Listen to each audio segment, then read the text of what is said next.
Hi all, welcome to കാറക്സ്. നമ്മളിന്നിപ്പോൾ വന്നിരിക്കുന്നത് ഗോകുലം മോട്ടോഴ്സിന്റെ മരടിലുള്ള ഷോറൂമിലാണ് വന്നിരിക്കുന്നത്. അതായത് നമ്മുടെ കെർവിന്റെ ഐസ് എഞ്ചിൻ, അതായത് നമ്മുടെ ഡീസൽ പെട്രോൾ വേരിയന്റ് വരുന്ന മോഡലിന്റെ ഇന്ന് നമ്മുടെ ഷോറൂം ലോഞ്ച് ആയിരുന്നു. അപ്പോൾ അതിന്റെ ഒരു വാക്ക് അറൗണ്ട് വീഡിയോ ആയിട്ട് നമ്മൾ ഇന്ന് കൂട്ടിയാൽ മതി. അപ്പോൾ ഇന്നത്തെ ഇവിടുത്തെ ആ ഒരു ലോഞ്ചിന്റെ ഒരു കുറച്ച് വിഷ്വൽസ് നമ്മളിപ്പോൾ ഇതിനകത്ത് ആഡ് ചെയ്യുന്നുണ്ടാവും. അപ്പോൾ അതൊന്ന് കണ്ടിട്ട് വരുമ്പോഴത്തേക്കും നമുക്ക് ഈ ഒരു വാക്ക് അറൗണ്ട് വീഡിയോ ജസ്റ്റ് ഒന്ന് നമുക്ക് ഇതിനകത്തെ ഇന്റീരിയറും നമുക്ക് എക്സ്റ്റീരിയറും ഒക്കെ ഒന്ന് ജസ്റ്റ് വെഹിക്കിളിനെ ഒന്ന് കാണിക്കാം. നമ്മൾ ഓൾറെഡി നമ്മുടെ ചാനലിൽ നമ്മൾ കെർവിന്റെ ഇവിയുടെ വീഡിയോ നമ്മുടെ ചാനലിൽ കിടപ്പുണ്ട്, അത് ഞാൻ ഐക്കാർഡിൽ കൊടുത്തേക്കാം.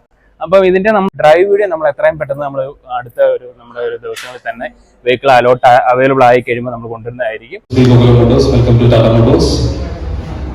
ഇന്നിവിടെ വന്നിരിക്കുന്ന നിങ്ങളുടെ ഗസ്റ്റുകൾ, നിങ്ങളുടെ അതിഥികൾ, നിങ്ങളെല്ലാവരെയും ഔപചാരികമായി ക്ഷണിക്കുക എന്നുള്ള ഒരു ഉത്തരവാദിത്തമാണ് ഇതിന് നിശ്ചിതമായിട്ടുള്ളത്. അല്ലെങ്കിൽ വരുമ്പോൾ തന്നെ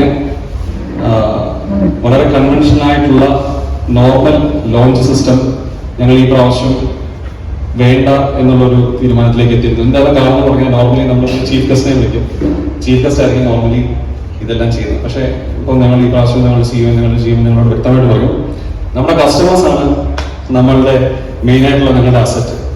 ഈ കസ്റ്റമേഴ്സിലൂടെയാണ് ഞങ്ങളുടെ നിലനിൽപ്പുള്ളത്. ഈ കസ്റ്റമേഴ്സ് ഉണ്ടെങ്കിൽ ഞങ്ങളുടെ ജോലിയും ഞങ്ങളുടെ ബ്രാൻഡും ഞങ്ങളുടെ കാറും മുന്നോട്ടുള്ള യാത്രകളിൽ മുന്നോട്ട് നീങ്ങത്തുള്ളൂ. അതുകൊണ്ട് ഞങ്ങൾ എല്ലാവരെയും ഇവിടെ വന്നിരിക്കുന്ന എല്ലാവരെയും ഞങ്ങളുടെ ചീഫ് ഗസ്റ്റുകളായിട്ടാണ് കാണുന്നത്. അപ്പൊ അതിന്റെ ഭാഗമായിട്ട് ഞാൻ എന്റെ ഹൃദയത്തിന്റെ ഭാഷയിലും ഞങ്ങളുടെ മാനേജ്മെന്റ് ഭാഗത്തുനിന്നും നിങ്ങളെ എല്ലാവരും ഒരിക്കൽ കൂടി ഇതിലേക്ക് വെൽക്കം ചെയ്യും. ഈ ഷോറൂം മാത്രം, അത് ഇന്ത്യയില് ഡൽഹിക്ക് ശേഷം ആദ്യമായിട്ട് അവർ നോക്കിയത് കേരളമാണ്. അപ്പൊ അതിന് അവർ പറയുന്ന ഒരു റീസൺ എന്ന് പറഞ്ഞാൽ Kerala is always 2 years ahead of India. ഇന്ത്യയിൽ എന്ത് സംഭവിക്കാൻ പോകുന്നു അല്ലെങ്കിൽ എന്ത് സംഭവിക്കുന്നു അതിന് 2 വർഷം മുമ്പ് കേരളത്തിൽ അതിന്റെ ട്രെൻഡ് വരും.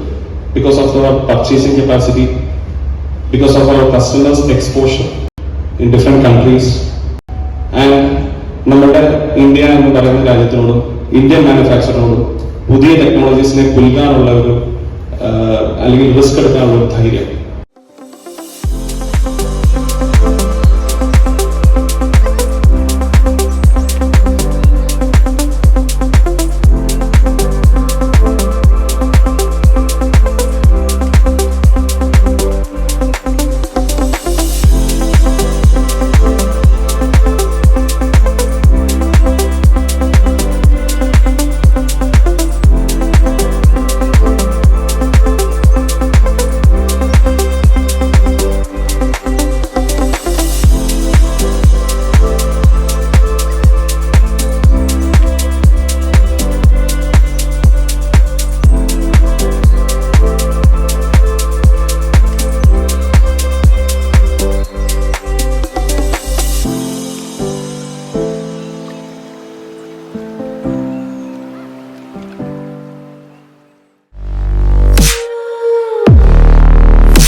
അപ്പൊ നമുക്ക് നേരെ ഈ ഒരു നമ്മുടെ വണ്ടിയുടെ ഡിസൈനിലേക്ക് വന്നു കഴിഞ്ഞാൽ നമ്മളിപ്പോ കെർവിന്റെ ഇവിയിൽ വരുമ്പോഴത്തേക്കും നമുക്ക് ഒരു ഗ്രില്ലൊക്കെ ഫുള്ളി ക്ലോസ്ഡ് ആയിട്ടുള്ള രീതിയിലാണ് വരുന്നത്. പക്ഷെ നമുക്ക് ഇതിലേക്ക് വരുമ്പോഴത്തേക്കും ഐസ് എഞ്ചിനിലേക്ക് വരുമ്പോഴത്തേക്കും ഓപ്പണിംഗ് ആയിട്ടുള്ള രീതിയിലാണ് വന്നേക്കുന്നത്. പിന്നെ ആ ഒരു ഡിസൈൻ എലമെന്റ്സിലൊക്കെ ചെറിയ ചെറിയ വ്യത്യാസങ്ങൾ വന്നിട്ടുണ്ട്. പിന്നെ എയർ ഡാമും കാര്യങ്ങളിലേക്ക് വരുമ്പോഴാണെങ്കിൽ നല്ല വൈഡ് ആയിട്ടുള്ള രീതിയിലാണ്, അതും ഓപ്പണിംഗ് ആയിട്ടുള്ള രീതിയിലാണ് കൊടുത്തേക്കുന്നത്. അത് നല്ല ഭംഗിയുണ്ട് കാണാൻ. വെഹിക്കിളിനൊരു ഒന്നുകൂടെ ഒരു മസ്കുലിൻ ഫീൽ തരുന്ന രീതിയിലാണ് ആ ഒരു ഗ്രില്ല് ഫുൾ ട്രീറ്റ്മെന്റ് കൊടുത്തേക്കുന്നത്. പിയാനോ ബ്ലാക്ക് ഫിനിഷിലാണ് മൊത്തത്തിൽ കൊടുത്തേക്കുന്നത്. കെർവ് ഇവിയിൽ വരുന്ന അതേപോലെ തന്നെയാണ് നമുക്ക് ആ ഒരു കണക്റ്റഡ് DRLs ഒക്കെ കാണാം. ആ ഒരു വെൽക്കമിങ് ഫംഗ്ഷൻ ഒക്കെ ഉണ്ട്, ആ രീതിയിൽ തന്നെയാണ് അതൊക്കെ കൊടുത്തേക്കുന്നത്. പിന്നെ ഫ്രണ്ട് സെൻസേഴ്സ് കൊടുത്തേക്കുന്നത് കാണാം. പിന്നെ LED ഹെഡ് ലാംപ്സും കാര്യങ്ങളൊക്കെ വന്നേക്കുന്നുണ്ട്. ഫോഗ് ലാമ്പ് കൊടുത്തിട്ടുണ്ട്. ഇനിയിപ്പോൾ സൈഡ് ഡിസൈനിലേക്ക് വന്നു കഴിഞ്ഞാൽ മെയിൻ ആയിട്ടുള്ള ഒരു മാറ്റം എന്ന് പറയുന്നത് നമുക്ക് 18 ഇഞ്ച് അലോയ് വീൽസ് ആണ് വരുന്നത്. മറ്റേ ഇവിയിൽ വരുന്ന വേറൊരു പാറ്റേൺ ആണ്. അപ്പൊ അത് വെച്ച് നോക്കുമ്പോൾ കുറച്ചുകൂടെ വേറൊരു ഡിസൈൻ ആണ് ഈ ഒരു നമുക്ക് ഐസ് എഞ്ചിനിൽ വന്നേക്കുന്നത്. പിന്നെ സൈഡിലേക്ക് വന്നു കഴിഞ്ഞാൽ കർവ് എന്നുള്ള ഒരു ബാഡ്ജിങ് ആണ് നമുക്കിവിടെ. ഈ ഒരു ഗ്രൗണ്ട് ക്ലിയറൻസ് 186 mm ആണ് ഗ്രൗണ്ട് ക്ലിയറൻസ് വെഹിക്കിളിന് വരുന്നത്. പിന്നെ ഒരു SUV കൂപ്പെ ആ ഒരു ഡിസൈൻ തന്നെയാണ് കീപ്പ് ചെയ്തേക്കുന്നത്. അതിലൊന്നും ഒരു മാറ്റവും ഇല്ല. ഇനി നമുക്ക് റിയർ ഡിസൈൻ കൂടെ നോക്കാം. യെസ്, അപ്പൊ നമ്മുടെ കെർവിന്റെ എല്ലാവർക്കും അറിയാവുന്ന പോലെ SUV കൂപ്പെ ആ ഒരു ഡിസൈൻ അത് തന്നെയാണ് മെയിൻ ഒരു ഐഡന്റിറ്റി നമുക്ക് എടുത്തു പറയേണ്ടതുണ്ട്. നമുക്ക് സൈഡിൽ നോക്കിക്കഴിഞ്ഞാൽ കാണാൻ പറ്റും. ബാക്കിലോട്ട് വന്നു കഴിഞ്ഞാൽ നമ്മളിപ്പോൾ EV ആയിട്ട് കമ്പയർ ചെയ്യുകയാണെങ്കിൽ അങ്ങനെ ഭീകര വ്യത്യാസങ്ങളൊന്നും പറയാനില്ല. നമുക്ക് ബാക്കിലേക്ക് വന്നു കഴിഞ്ഞാൽ ആ ഒരു പിയാനോ ബ്ലാക്ക് ഫിനിഷും ഒരു നമ്മുടെ ബോഡി കളറും കൂടെ ചേർന്നുള്ള രീതിയിലാണ് കൊടുത്തേക്കുന്നത്. കണക്റ്റഡ് ടെയിൽ ലാംപ്സ് ആയിട്ട് പോയേക്കുന്നത് കാണാം. നമുക്കിവിടെ കെർവ് എന്നുള്ള ബാഡ്ജിങ് കൊടുത്തേക്കുന്നത് കാണാം. താഴോട്ട് വന്നു കഴിഞ്ഞാൽ സെൻസർ കൊടുത്തേക്കുന്നത് കാണാം. ഇവിടെ ക്യാമറ കൊടുത്തേക്കുന്നത് കാണാം. ഫുള്ളി ഫീച്ചർ പാക്ഡ് ആയിട്ടൊരു വെഹിക്കിൾ ആണ്. പിന്നെ കെർവിന്റെ ഒരു വലിയ പ്രത്യേകത പറഞ്ഞാൽ 10 lakhs മുതൽ സ്റ്റാർട്ടിംഗ് പ്രൈസ് വരുന്നുണ്ട്. വെഹിക്കിളിന്റെ 10 lakhs മുതലാണ് വരുന്നത്. പെട്രോൾ വേരിയന്റ് സ്റ്റാർട്ട് ചെയ്യുന്നത് 10 lakhs മുതലാണ്. നല്ലൊരു പ്രൈസ് പോയിന്റ് ആണെന്ന് തന്നെ എടുത്തു പറയണം. പിന്നെ നമുക്ക് ബൂട്ട് സ്പേസ് ഒന്ന് ചെക്ക് ചെയ്ത് കഴിഞ്ഞാൽ നമുക്ക് ഇലക്ട്രിക് ടെയിൽ ഗേറ്റ് ആണ് വെഹിക്കിളിൽ വരുന്നത്. നല്ല അടിപൊളി ബൂട്ട് സ്പേസ് ആണ്. ഓൾമോസ്റ്റ് 500 liters ആണ് ബൂട്ട് സ്പേസ് വെഹിക്കിളിന് വരുന്നത്.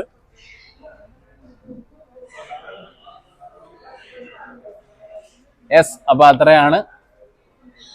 ഇനിയിപ്പോ നമുക്ക് ഇന്റീരിയറും കൂടെ ഒന്ന് ചെക്ക് ചെയ്യാം. യെസ്, അപ്പൊ നമ്മുടെ കെർവിന്റെ ഒരു ഐസെഞ്ചിന്റെ ഇന്റീരിയർ എന്ന് പറയുന്നത് ടോട്ടലി ഡിഫറെന്റ് ആണ്. നമ്മൾ EV ആയിട്ട് കമ്പയർ ചെയ്യുമ്പോൾ EVയിൽ നമുക്ക് ഈ ഒരു കളർ ഷെയ്ഡ് അല്ല വെഹിക്കിൾ വരുന്നത്.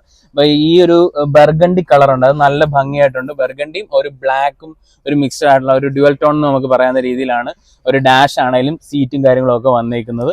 പിന്നെ ഫീച്ചേഴ്സ് വൈസ് ആണെങ്കിലും ആ ഒരു 12.5 ഇഞ്ചിന്റെ ഒരു സ്ക്രീനും കാര്യങ്ങളും ഒക്കെ കൊടുത്തേക്കുന്നത് കാണാം. ഇവിടെ നമുക്ക് ക്ലസ്റ്ററിലേക്ക് വന്നാൽ അതും ഡിജിറ്റൽ ഒരു ക്ലസ്റ്ററും ഒക്കെ തന്നെയാണ് കൊടുത്തേക്കുന്നത്. പിന്നെ താഴോട്ട് വന്നു കഴിഞ്ഞാൽ നമ്മുടെ ആ ഒരു ഫിജിറ്റൽ എന്ന് പറയുന്ന ആ ഒരു രീതിയിൽ തന്നെയുള്ള കാര്യങ്ങളൊക്കെ തന്നെയാണ് വെഹിക്കിളിൽ കൊടുത്തേക്കുന്നത്. പിന്നെ ഇതിപ്പോൾ ഒരു മാനുവൽ ട്രാൻസ്മിഷൻ ആണ്. നമുക്ക് കെർവിൽ ഇപ്പം ഈ ഒരു ഡീസൽ അല്ലെ പെട്രോളിന്റെ ഒരു പ്രത്യേകത എന്ന് പറഞ്ഞാൽ DCA ട്രാൻസ്മിഷൻ വരുന്നുണ്ട്. അതിൽ ഏറ്റവും വലിയൊരു പ്രത്യേകത എന്ന് പറയുന്നത് നമുക്ക് ഡീസലിൽ DCA ട്രാൻസ്മിഷൻ വരുന്നുണ്ട്. അതായത് ഡ്യുവൽ ക്ലച്ച് ഓട്ടോമാറ്റിക് എന്ന് പറയുന്നത്. ഓട്ടോമാറ്റിക് പ്രിഫർ ചെയ്യുമ്പോൾ അതായത് ഈ ഒരു റേഞ്ചിലുള്ള വെഹിക്കിൾസിലൊക്കെ പറഞ്ഞാൽ AMD ആയിരിക്കും. അപ്പോൾ അത് വെച്ച് നോക്കുമ്പോൾ ഇപ്പൊ DCA ട്രാൻസ്മിഷൻ വന്നിട്ടുണ്ട്. അതൊരു വലിയൊരു കാര്യമാണ്. പിന്നെ നമുക്ക് ഇലക്ട്രിക് പാർക്ക് ബ്രേക്ക് വരുന്നുണ്ട്, ഓട്ടോ ഹോൾഡ് വരുന്നുണ്ട്. അങ്ങനെയുള്ള ഡീറ്റെയിൽസ് എല്ലാം കൊടുത്തിട്ടുണ്ട്. നല്ല ഭംഗിയുണ്ട്. പിന്നെ പാനോരമിക് സൺറൂഫ് കൊടുത്തേക്കുന്ന കാണാം. ഇത്രയാണ് നമ്മുടെ വെഹിക്കിളിന്റെ ഒരു ഇന്റീരിയർ. നോക്കിയാൽ ബാക്കിലെ സീറ്റ് തന്നെ ഇപ്പൊ നോക്കിക്കഴിഞ്ഞാലും ഒരു ബർഗണ്ടി കളർ തന്നെ നല്ല ഭംഗിയുണ്ട് കാണാൻ. ഒരു പക്ക ഒരു പ്രീമിയം ഫീൽ നമുക്ക് വെഹിക്കിളിൽ ഉള്ളിലേക്ക് കയറുമ്പോൾ കിട്ടുന്നുണ്ട്. പിന്നെ സ്റ്റിയറിംഗിലേക്ക് വന്നു കഴിഞ്ഞാൽ ഒരു ഫ്ലാറ്റ് ബോട്ടം ആണ് കൊടുത്തേക്കുന്നത്. അവിടെയും നമുക്ക് ആ ഒരു ബർഗണ്ടി വിത്ത് ബ്ലാക്ക് ആ ഒരു രീതിയിലാണ് അതിന്റെ ഒരു കളർ കോമ്പിനേഷൻ ഒക്കെ കൊടുത്തേക്കുന്നത്. ഇത്രയാണ് നമുക്ക് ഇന്റീരിയറിൽ പറയാനുള്ളത്. പിന്നെ ഇപ്പം ഞാൻ നിങ്ങളെ കീ ഫോബ് ഇപ്പം നല്ല അടിപൊളിയാക്കിയിട്ടുണ്ട്. കെർവിന്റെ ആ ഒരു കീ ഫോബ് കാണാൻ നല്ല ഭംഗിയാണ്. ഈ രീതിയിലാണ് വന്നേക്കുന്നത്. ഇതിൽ നമുക്ക് ഡിക്കി ഓപ്പണിങ്ങും ഒക്കെ കൊടുത്തിട്ടുണ്ട്. മൊത്തത്തിൽ ഒരു അടിപൊളി വെഹിക്കിൾ എന്ന് തന്നെ നമുക്ക് പറയാം. അപ്പോൾ ഇന്നത്തെ ഈ വീഡിയോ ഇത്രയാണ്. ഈ വീഡിയോ ഇഷ്ടപ്പെട്ടെങ്കിൽ ഉറപ്പായിട്ടും ലൈക്ക് ചെയ്യുക, സബ്സ്ക്രൈബ് ചെയ്യുക. നമ്മൾ എത്രയും പെട്ടെന്ന് തന്നെ നമ്മൾ കെർവിന്റെ ഒരു ഡ്രൈവ് വീഡിയോ കൊണ്ടുവരുന്നതായിരിക്കും. Okay, thank you so much.